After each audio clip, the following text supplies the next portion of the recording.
You don't want your team to rely on you. It is exhausting and it's going to limit your growth. There's no two ways about it, right? You don't want your team to rely on you. And number two, if your team relies on you, guess what? It's going to stun your development, because everything that is going to happen is going to revolve around you. Meaning that the day you go out for an event or a mastermind or a conference, you can't talk to them. Guess what? Most things will not go as planned because they have to talk to you. Okay. Second one is basically micromanagement. We've talked about this in the previous stuff. Micromanagement is something that is very bad for any leader at all. It is very bad for any leader for you to always micromanage your staff. Now, I can tell you some staffs have coconut head. We understand that stuff. But you have to find a way to have systems that you document so that they don't have to like always keep coming to you with the same problem over and over again. Because it's just like the way, if you look at customer service, they get mad after some time because customers keep asking them the same question. But the perception is this: it's not the same customer asking the same question.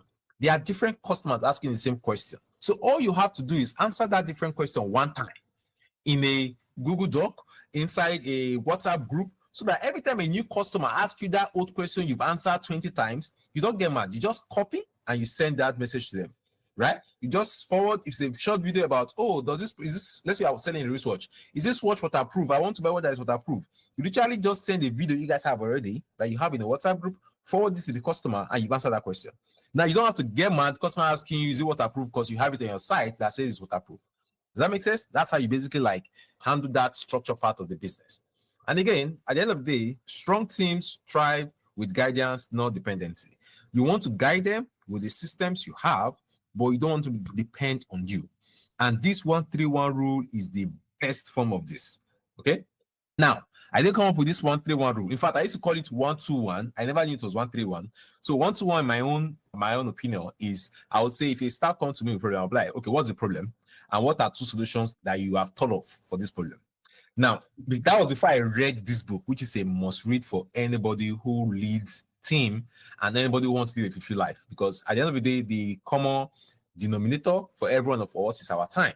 Our time is the most important thing. In case you don't know, you should basically, first I learned about this book is, when I learned about this book was, the guy was talking about, Dan Water is a very popular person, by the way. He was talking about how you should value your time and put a value to your time. Like over time, I've always said, okay, 1 hour of my time is worth 20,000 naira. I never really understood what I was just saying.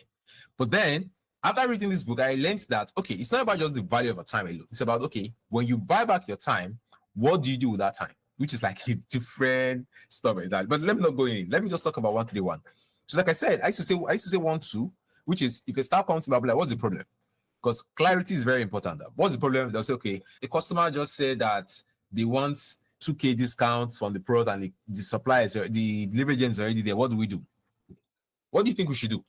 What are 2 things you think we should do? Number one, we can either just give the customer a 2K stuff or the agent can come back. Okay. I expect the agent is there already. The agent come back, they might charge us for delivery, free delivery. Let's just give the customer 1,000 naira, and if the person say no, give them 2,000 naira. Let's go. Let's just count our loss. And that's it. But now, instead of stopping there, what I usually do then is I'll write down that stuff and say, okay, next time a customer say this, do this, right? So next time, they don't have to come back to ask me. When I saw this 1-3-1 rule, it changed everything for me, literally. Because this 1-3-1 rule is basically empowering your staff to solve the problems themselves. Most times, when they won't come to you, or if they come to you, they still have the solution to that problem.